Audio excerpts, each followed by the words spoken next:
So, hello student, this is Mandeep here again. So, in last time what we have discussed our second lecture of motion in a straight line. And in that what we have discussed? In that we have discussed about the average quantity, okay? In that we have discussed about the average velocity. In that we have discussed about displacement term. In that distance term we have discussed, okay? And we have seen its a practical example in our real lives also. So today's topic is the topic of average speed, which we'll be talking about, and at the same time we'll be talking about acceleration. And one of the most important topic which we'll be starting, most probably today we'll be starting that topic, and that topic is the study of physical quantity with the help of some graphical methods, okay? So as I told you earlier, that we have total three types of the graphs according to our syllabus, in which we will be studying about the physical quantities, that how there seems to be some change in the physical quantities. And those graphs are, first is displacement time graph, or one can say time displacement graph. Second is time velocity graph, and third is time acceleration graph, which we'll be studying. So let's try to study. Let's try to recapitulate the previous topics which we have done. Okay, we have talked about the average velocity. Okay, in average velocity, we have represented the velocity by v bar, and that was equals to what? It was equal to the displacement upon time. This is what we are having, and we also discussed the dimension formula and the SI unit of average velocity. And we have also discussed one thing which is very important, that in which case we will be calculating the average velocity. Okay, so let's talk something about average speed. Okay, average speed is something very similar to this average velocity, as we have discussed the velocity in terms of displacement time graph.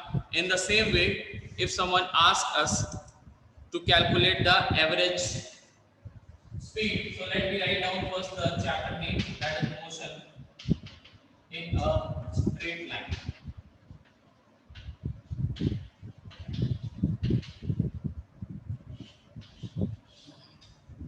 So if we have been given the distance time graph, okay, many of you have studied the distance time graph also in class 9.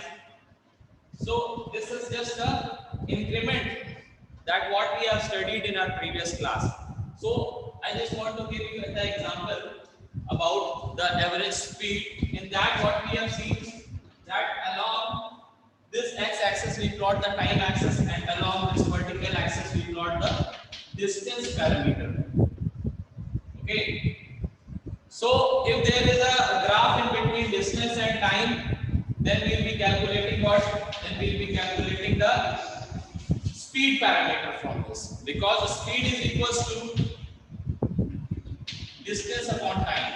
Okay, distance upon time. This is what we know. In the same way, velocity is equals to displacement upon time. Okay, so if there is some graph which is given in terms of distance and time, okay, if there is some graph which is given to you in terms of distance and time, then from there what the physical quantity which we will be getting from this curve, if there is a non-uniform motion, okay, this curve shows the non-uniform motion. We are well aware in these things as we have studied it in class 9. Okay, but if there is a straight line, if instead of this curve, if we get this straight line like this, so in that case we will show that, or we will consider that our motion is a uniform motion. Okay, because in that case what we were observing in our last class, we were observing that with specific interval of time, the rate of increment or the rate of change of distance is same, and that's why by plotting the graph you are getting like this straight line. Okay, but in case of non-uniform motion you are getting like this curve. Okay, this was the case of non-uniform motion. This was the case of uniform motion.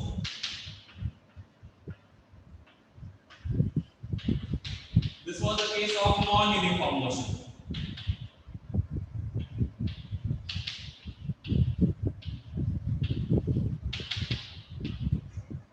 Okay, this was the case of non-uniform motion. Now, what we need to see, if we are talking about distance time graph, okay, in that case, what is the parameter which can be calculated from this graph or from this curve which we are having? In that case, if we are having this distance and time, because we know along the axis we are having distance and time, so from this curve we can calculate the parameter speed. Okay, so let's talk about average speed in this case. Let's talk about average speed. If this type of the graph has been given to you and someone asks you just to calculate the average speed, let this be origin. Okay, from where the particle has started its journey.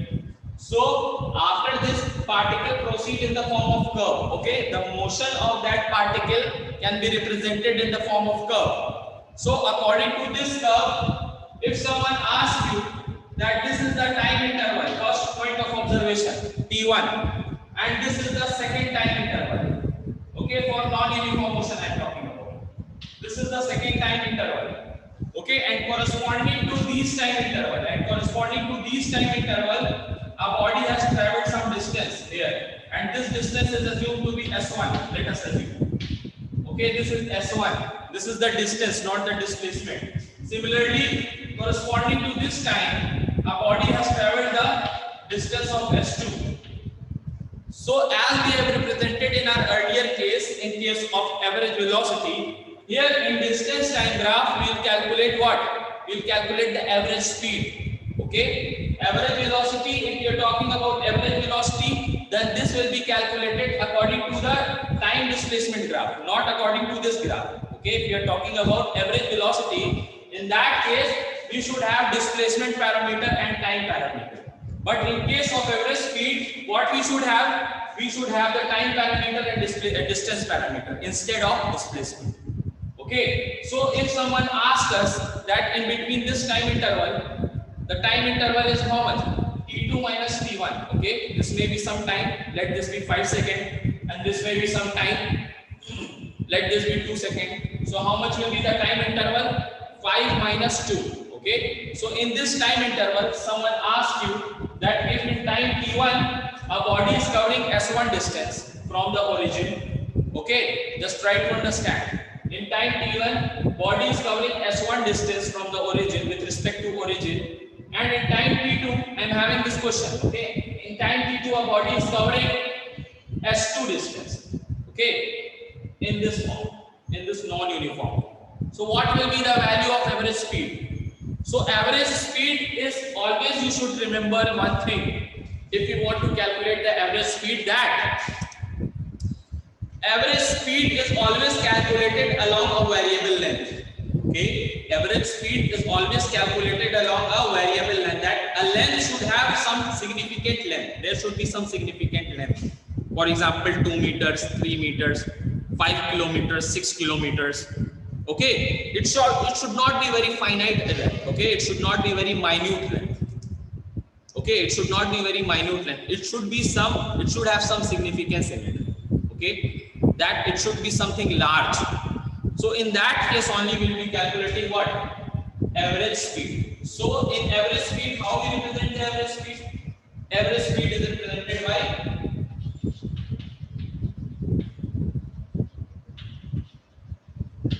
total distance upon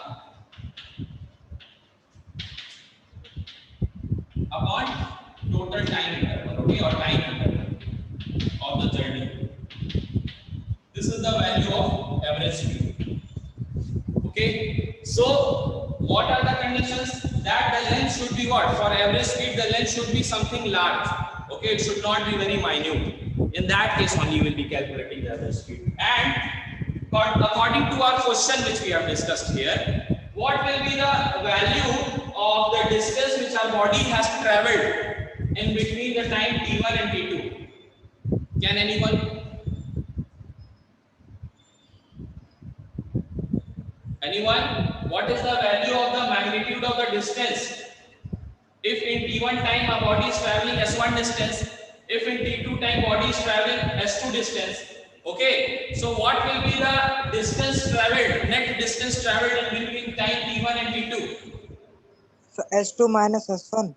Very good. S2 minus S1. So in case of this, what we can write? S2 minus S1. Same as that we have discussed in the case of average velocity. Okay. In the same way, we can discuss about time interval. That will be for this journey, time interval will be T2 minus T1. T1. Okay. And this will always be calculated for some large length. Okay. Note it down. Okay. In note, you can write like this. This average speed is always calculated for large distance. Okay. Okay. And if we talk about its unit, then this is the net distance covered. Okay. Distance minus distance will always be a some distance. So if this distance get minus with this distance, for example, 5 meters get minus with 2 meters. So in that case, you'll be getting 3 meters. So that 3 meter may also have the same unit. Okay. So in this case, what will be the unit? The unit will also be meters in SI system if we are talking about.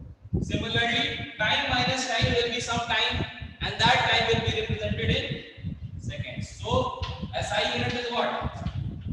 SI unit is meter per second. Okay.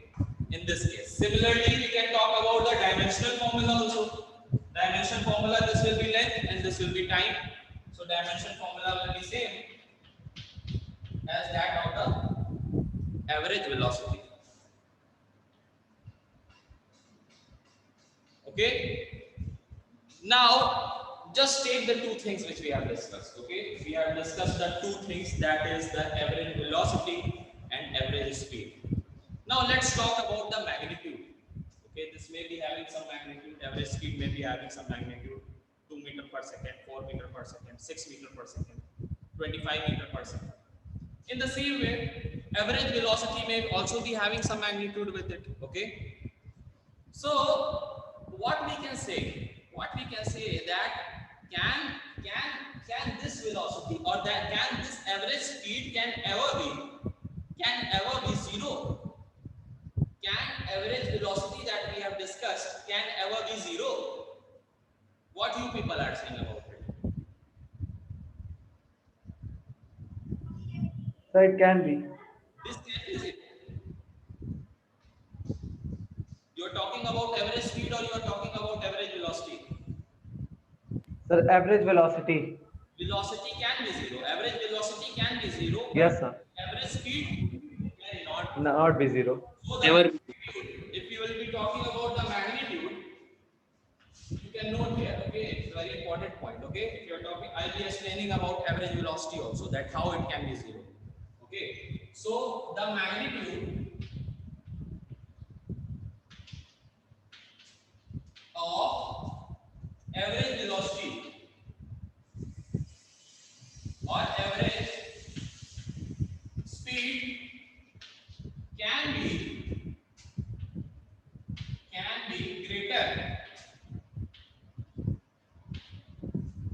greater than or equal to what? Equal to average velocity. Always. Okay. Now let's try to see that how average velocity can be zero. Okay. If you are people are noting it down, then just note it. And if there is any question, then you can ask me. Okay. Just note it down.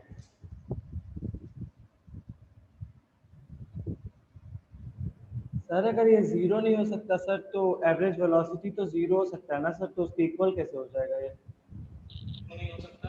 Average velocity her case में क्या zero ही होगा क्या? नहीं sir, अगर एक case में average velocity zero है तो उस केस में सर लिखा है ना कि इट इज ग्रेटर देन और equal to average velocity. The magnitude of the average speed can be greater than or equal to. Okay, that is in case.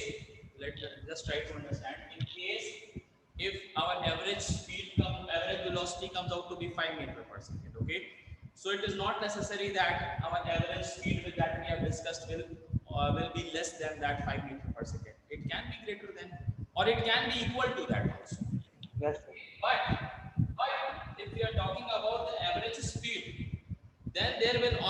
some length that our body may be covering in the entire journey. Okay, there will always be some length which our body may be covering in the entire journey. For example, if a body is doing the circular motion like this, in this entire circular motion, if it starts its journey from this point O, okay, so it ends its journey after completing the circle. Okay, so in this case, if this is a circle of radius r, then the length which the body may be covering may be equal to how much? Should be equal to 2 pi r. So that's why I am saying that this total distance can never be zero. But contrary to this, okay, that if you are talking about the total displacement, okay, net displacement in this journey, since body is starting its journey from O and again reaching back to the same point O at the same position from where it has started its journey. So in case of average velocity that we have discussed, that was total displacement upon time. In this case, now what we are having, the net displacements, I found that it is equals to 0 since a body has reached back to its initial position. So now in that case, if in circular motion we are talking about, now in that case our average velocity will be how much? Our average velocity will be equal to 0. Okay. So in some case what we can say that the magnitude of the average speed which is here can be greater, since it is greater in the case of circular motion, okay, or it can be equal also, okay, it can be equal also to that of the average velocity if we are not talking about the circular motion, okay, if we are talking about the straight line motion. In that case, I am assuming that the magnitude may be coming in case of average velocity. Okay, so let us suppose that the magnitude in case of average velocity is coming near about 5 meter per second. So maybe in case of distance line graph, if we are calculating the average speed of the body, which is doing whether a uniform motion or whether a non-uniform motion, then the magnitude may come equal to 5 meter per second. It may come less to that of the 5 meter per second. Okay. Yes, sir. Or what? It can be equal to that of the 5 meter per second of the average velocity. Okay, so that I wanted to tell you. Sir average sir speed zero हो सकता है speed not average speed sir speed only अगर हम बोले speed अगर distance zero का तो speed भी जीरो हो जाएगा तब बॉडी अगर मोशन में होगी तो स्पीड जीरो कैसे हो जाएगा? हाँ, अगर मोशन में नहीं रहेगी, अगर बॉडी अगर स्टैटिक रहेगी तो उस केस में क्या होगा, हमारा स्पीड जीरो, ठीक है सर, तो एवरेज स्पीड जीरो हो जाएगा तो पहले कि हम लोग एवरेज स्पीड की बात कर रहे हैं, इसका मतलब है ना कि बॉडी मोशन you में will है। talk about average thing, okay, you will talk about average thing, so there will be some variable distance that the body may be covering, okay, in that case there may be some variable distance a body may be covering. So to cover that distance, how can you be in a static nature, you can cover some distance, you should always have some speed, okay, so average speed can never be zero. Okay, average speed can never be zero, but speed can be zero. Okay. yes I understand Yeah. Okay. So I hope that this one is clear. The above statement is very important. In general, what you can write? In general, we can write for a motion in a straight line that we have discussed. In this case, in general, we can write that the magnitude of the average speed can be greater, okay, than that of the average velocity. So I hope that this much is clear to everyone.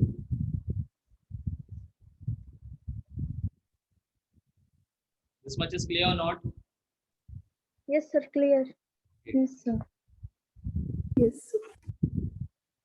क्या मतलब? What you people understand about instantaneous world? Because now what we'll be doing, we'll be talking about instantaneous physical quantity. For example, we'll be talking about instantaneous speed. We'll be talking about instantaneous velocity. We'll be talking about acceleration. We'll be talking about instantaneous acceleration. So I just want to know that velocity, what do you people understand by instantaneous velocity or instantaneous speed? Yeah, good, Adit. At the same time. particular time Hmm? At an instance of time, so velocity at particular instant of At time, you can particular say. instant of time. That velocity is known as what? Instantaneous velocity. Let's try to understand it with the help of graph, okay? Because graph is very important in our syllabus. So we have discussed the few type of the graph in case of uniform motion and non-uniform motion, motion in a straight line if we are talking about. So if we are talking about the graphs, so in those graphs, how we can define that what is the instantaneous what? Instantaneous velocity and speed. So let's see. For example, this is the distance time graph, okay, or time displacement graph. Let's see that this is the time displacement. About this we'll be starting, okay, we'll be starting after this, after teaching this concept, we'll be starting the time displacement graph. But it has only a very small application just to understand the concept of what we can say instantaneous velocity. Distance or displacement. This will be along y-axis and this will be along this axis. Okay, time axis. So, as if we are talking about the motion in a straight line, if we are talking about motion in a straight line, so in that what I considered, in that I considered the body is changing equal displacement in equal interval of time. So that's why I represented my motion in a form of straight line. Okay, that's why I represented my motion in the form of straight line. Now, what is the topic? Our topic is instantaneous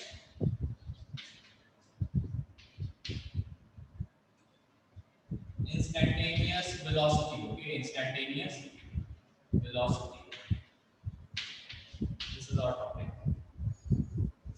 So, if we are having this type of graph with us, in which our body is covering equal displacement in equal interval of time. So now I've been bounded. Okay, now I've been bounded like this. Now I've been bounded like this. For a particular time interval. Okay, for a particular time interval, name this time as t1 and name this time as t2. Name this displacement as s1 and name this displacement as s2. So if we are talking about this path AB, okay, we are talking about these 2 points.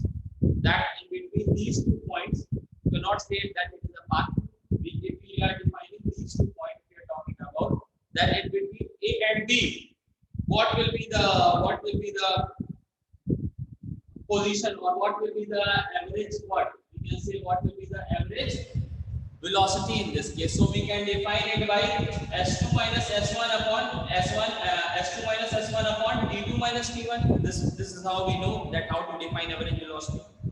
But if we are talking about any instant, okay, if we are talking about any instant in between time interval t1, in between time t1 and t2, let us assume that I am talking about this instant. Instant is t. So in that case, this should be reduced to the point. Okay, this entire length should be reduced to a point. That is the point P. Okay, so corresponding to this point P, we are having some time. We are having some time, and this time is equals to T. Let us assume that. Okay, this time is equals to T3. Let us assume that. Such that T3 lies between which T1 and okay. So now I am not talking about this time interval T2 minus T1. I am not talking about this time interval T2 minus T1. That is equal to delta T. But now I am talking about what? I am talking about this instant of time. That at this instant of time, what was our body's velocity? That what we need to know. So corresponding to this, there may be some displacement also. So corresponding to this time T3, I am assuming that a body has reached a displacement of S3. That what I am assuming. Okay. So if we were calculating last time our average velocity, so we were writing like this, that s1 upon t2 minus t1. But now we are not taking this parameter for instantaneous term. Or in terms of delta also we have written, you people might be remembering, in terms of delta also we have written our net displacement, similarly our net displacement in time also. So this is how we have represented our average velocity. But in case of instantaneous velocity, if we are not talking about this entire time interval, but we are talking about any instant of time in between these two times. Okay, always remember, in between these two times, I am talking about any instant of time. For example, if you are traveling in a car, then that car may be having some velocity if it is moving in a straight line. There is one of your friend who is sitting just next to you, and at any moment, at the very moment, he's just stop you and noted down the reading. Okay, he just noted down the reading at any instant of time. For example, in the journey of 5 seconds, in the journey of 5 seconds of interval of time, at t is equals to 2 seconds. Okay, if you have started your journey from t is equals to 0 second to t is equals to 5 seconds. So in between that time interval, if at t is equals to 2 seconds or if at t is equals to 3 seconds, the person who is sitting just next to you has noted down the velocity. Okay, so he is not taking that entire time interval. He is just taking the time interval of 2 seconds, the instantaneous time. Okay, so corresponding to that instantaneous time at which he noted down his observation, the velocity which he noted down is known as the instantaneous velocity. Okay, so we just try to understand that now how, after knowing this delta term, we can reduce it in the form of instantaneous term. So in that case, what we need to do, we need to decrease this entire time interval. Okay, we need to decrease this entire time interval to this point. Okay, in the form of the point or in the form of instant, like this. For example, there is a gap on this time axis. So this gap should be reduced to a point. Okay. For example, this is a PQ. So this PQ should be reduced as such that it becomes a point which is equals to M. Okay. So now, what is very important for us to understand here, that if we want to define the instantaneous velocity, then what we need to do? We need to show our velocity by term what? Delta S upon delta t. We need to apply the limits. And in that limit, what we need to do? Delta t should be equal to 0 or should tend towards 0. It should not be exactly 0. This point should have some slight dimension in it. It should have some slight length in it. But that length is very close to 0. And that's why I'm writing here that delta t should tend towards 0. I'm not writing that delta t is equals to 0, but it tends to 0. When you people will be studying the limits and continuity in your mathematics, then you will totally understand the condition of the limits which I'm applying here. Okay. So now, after writing this, we can express our velocity in. So let this much be for today. So in this we have also discussed what instantaneous velocity or instantaneous velocity. We can denote the instantaneous velocity by delta t tends to 0, delta s upon delta t. Or after doing this, after applying the limits which is there, delta t tends to 0, we can reduce our this delta term with what? D term. Because this shows a very small change as compared to this. Okay, because our delta t is here very small, that tends to 0, that is almost equal to 0. So correspondingly, what the value will be getting finally after applying the limit, corresponding to this delta t for instantaneous case is also represented by dt. Okay, that is the differentiation or derivative of s, that is displacement.